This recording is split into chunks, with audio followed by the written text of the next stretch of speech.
정보큐 수요일 이 시간 교통 이슈와 함께합니다. 김경배 교통 전문위원 전화 연결합니다. 안녕하십니까? 안녕하세요. 네, 안녕하십니까. 네, 오늘 만나볼 소식 어떤 건가요? 네, 요즘 뭐 한참 뉴스가 많이 나오는 얘기죠.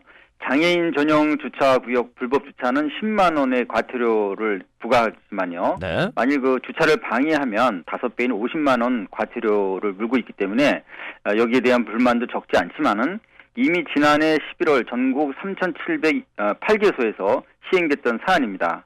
그리고 12월과 12월에 집중되는 보행자 교통사고 사상에서 11월은 사망자가 최다 발생되고 12월은 교통사고가 급증되고 있습니다. 예, 오늘 두 가지 소식인데 먼저 장애인 전용 주차구역 내 불법 주정차 위반 관련해서 네, 과태료 처분이 만만치 않다면서요? 네 그렇습니다. 아까 말씀드렸지만 지난해 이미 그 공표된 처분이지만요. 정작 단속을 당한 주차 위반 운전자들은 황당하다는 것이 대부분의 표정입니다. 납득을 못하는 부분은요. 주차가 아닌 장애인 주차 구역을 좀 이렇게 진입을 막거나 이렇게 그 가로막은 그런 주차의 방해 행위에 대한 처분인데요. 일반 주차 구역보다 넓고 또 출입구 가까이에 설치되어 있는 이런 장애인 전용 주차 구역에 주차했던 차량은 10만 원의 과태료를 처분받게 됩니다. 그렇죠. 그런데 주차선이 아닌 주변을 막아선 경우는요. 과태료 50만 원인 이 방해 행위가 되기 때문에 굉장히 더 큰 처벌을 받고 있습니다. 네. 차라리 구역 내에 주차를 했다면 과태료가 10만 원인데 진입을 방해하면 5배의 강도가 높아지는 50만 원이 되는 겁니다. 네, 그러다 보니까 이제 불만의 목소리도 나오고 있는 모양인데, 네네. 지난해 단속 때 더 높게 나온 그런 경우도 있었습니까? 다르게 나왔던 처분도 있었나요? 네, 장애인 전용 주차 구역을 침범했다 단속된 주차 건수는 지난 5년간 6배 정도 늘다 보니까 급증했다고 하더군요. 예. 나온 건데요.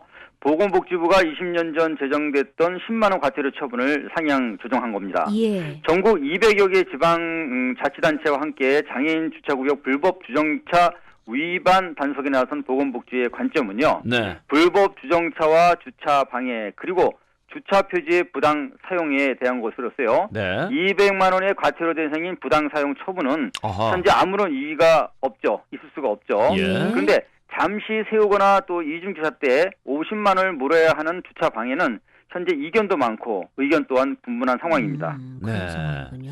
지방자치단체는 또 교통의 악재를 배려하는 시민의식 실종을 개탄하는 데 반해서 네. 정부는 또 차주를 형사고발하는 생각까지 한다면서요? 네. 지자체는 아무래도 이제 위법 행위를 줄이는 단속 강령을 내비쳤는데요. 핵심 부처는 한 달간 시행한 이런 집중 단속 결과에 따라서 향후 그 차주를 형사 고발한다는 방침까지 세우고 있는데요. 2014년부터 두 차례씩 실시되는 합동점검에서 이미 아까 말씀드렸지만 지난해 12월에도 3,708개소를 확인했던 만큼 그동안 충분히 알렸다는 게 이제 부처 입장입니다.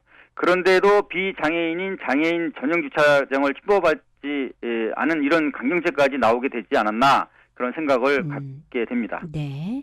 이제 강경책을 써서 이제 강하게 밀어붙이겠다 이런 의지로 보이는데요. 네. 자, 이제 다음 소식으로 넘어가 보겠습니다.